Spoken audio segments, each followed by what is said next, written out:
Hi everyone, welcome back. This is Ritnika and you've reached MGMH Indie 101 sessions. So today's session we're going to talk about how to be prepared for management. What you can do before you can approach a manager. So let's start with firstly getting your music in order. All right? As I discussed earlier in my other episodes, you really need to basically be ready. You need to be tight. You need to have a set of 1.5 hours, whether it's originals or covers or a mix, that doesn't matter. But you really need to have everything ready.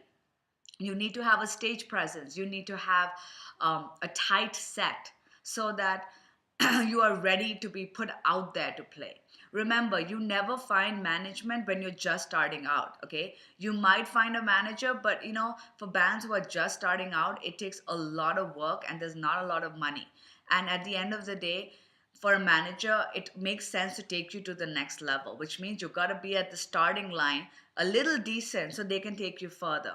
If you are below the starting line and you don't even have things ready, you haven't been able to play a live set, then the manager is just going to do all the little work that you could do yourself, right? So you need to get yourself ready. You need to have a live set. You need to start playing, all right? If you want a good manager, if you want a manager that works with the big guys, they're not going to work with you if you barely played any show unless your music is out of this world and they just must have you. Most of the times you need to be able to play gigs. You need to have a fan following.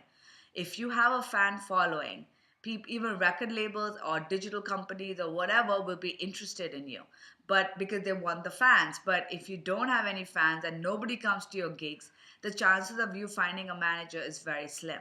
So you've got to start getting your friends to the gigs. You've got to start getting, creating a buzz so people sort of talk about you and people are, coming to your gigs and everybody's buzzing about you. You need to have a good band name, all right? Or if you're an artist, have a artist name. Get your shit together. Get your press kit ready. Get your social media pages ready. If you got to get a website, it's so easy nowadays to get a website. Go to GoDaddy. Get your website done. Get everything ready. If you are an artist and you want a band name, then get yourself a logo. Get yourself a logo made. Once you have a logo, make sure that you are prepared. Make sure that it is, you check online that you're not like taking somebody else's copyright.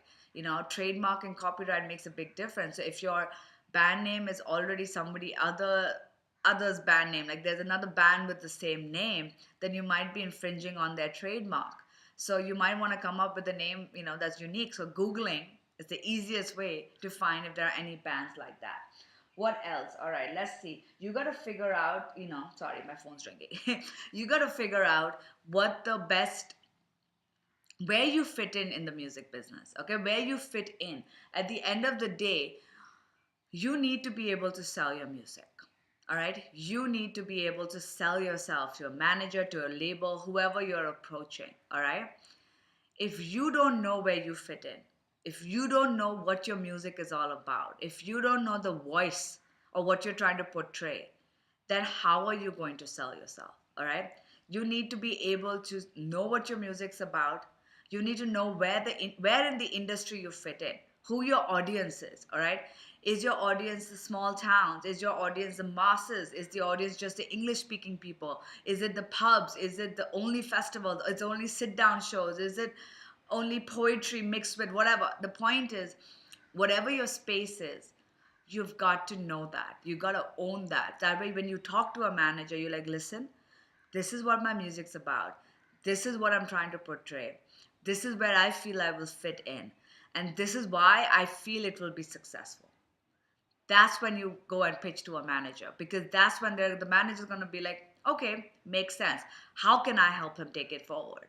Right? But if they don't understand, if you yourself don't know where you fit in, then what's the manager going to do? A band member does not stop working when they get a manager. You still have to do the work. You still have to continue doing what you're doing. You have to keep pushing the envelope forward. You have to keep pushing your music, your work forward in every avenue, from every avenue you can think of. All right, guys, this was just some of the stuff you got to do before you find a manager. Take care. Bye.